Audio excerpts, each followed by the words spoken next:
আসসালামু আলাইকুম বন্ধুরা, মাথায় তেল নিয়ে একটু তেলের কথা বলতে মন চাইলো। তেল নিলে চুলে আসলে কি কি উপকার হইতে পারে সেটা নিয়ে আজকের আলোচনা। তো চলুন চলে যাই আমাদের আলোচনায়। 1 নাম্বার, ময়শ্চারাইজেশন অ্যান্ড হাইড্রেশন। তেল মূলত আপনার চুলের ময়শ্চারকে লক করে, তাছাড়া প্রিভেন্ট করে ড্রাইনেসকে। এইটা কিন্তু ড্রাই বা ফ্রিজি হেয়ারের জন্য খুবই ভালো।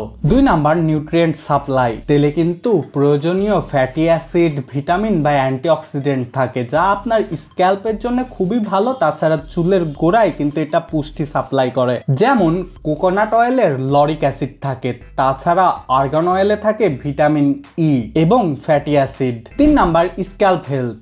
আপনি যদি মাথার স্ক্যাল্পে তেল দিয়ে ম্যাসেজ করেন তখন এটা কিন্তু রক্ত সঞ্চালন বৃদ্ধি করে। তাছাড়া এতে অ্যান্টি ইনফ্লেমেটরি বা অ্যান্টিব্যাকটেরিয়াল একটা প্রপার্টিস থাকে, যা কিন্তু ড্যান্ড্রফ থেকে আপনার চুলকে, স্ক্যাল্পকে রক্ষা করে।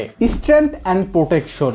স্ট্রেংথের জন্য অয়েল কিন্তু খুবই ভালো। এটা পর্যাপ্ত প্রোটিন সাপ্লাই করে আপনার চুলে, যাতে আপনার প্রোটিনের শর্টেজ না হয় চুলে। এতে কিন্তু আপনার চুল কম ব্রেকেবল হয় বা চুল কম ওঠে। প্রোটেকশনের জন্য তেল কিন্তু খুবই ভালো, কারণ তেল আপনার চুলের উপর একটা ব্যারিয়ার তৈরি করে, যা কিন্তু রোদের ইউভি যেই রশ্মি, তাছাড়া নানা রকম পলিউশন এবং হার্শ ওয়েদারের জন্য খুবই ভালো কাজ করে। 5 number, enhanced shine and smoothness. তেল মূলত চুলের যেই কিউটিক্যাল লেয়ার আছে সেই লেয়ারটাকে আরো সুন্দর করে। এতে আপনার চুল আরো শাইনার এবং স্মুথ দেখায়। Damage repair. অয়েল কিন্তু আপনার ড্যামেজ রিপেয়ারের জন্য অনেক ভালো কাজ করে, যেমন কোনো রকমের কেমিক্যাল ট্রিটমেন্ট, হিট ট্রিটমেন্ট, তাছাড়া স্ট্রেসের জন্য যদি আপনার চুলের ড্যামেজ হয় তার জন্য কিন্তু অলিভ অয়েল খুব ভালো কাজ করে, কারণ এটা আপনার ড্যামেজকে রিপেয়ার করে চুলের। যাই হোক, আমার আজকের ভিডিও পর্যন্তই। দেখা হবে পরের কোনো ভিডিওতে। টাটা, আল্লাহ হাফেজ।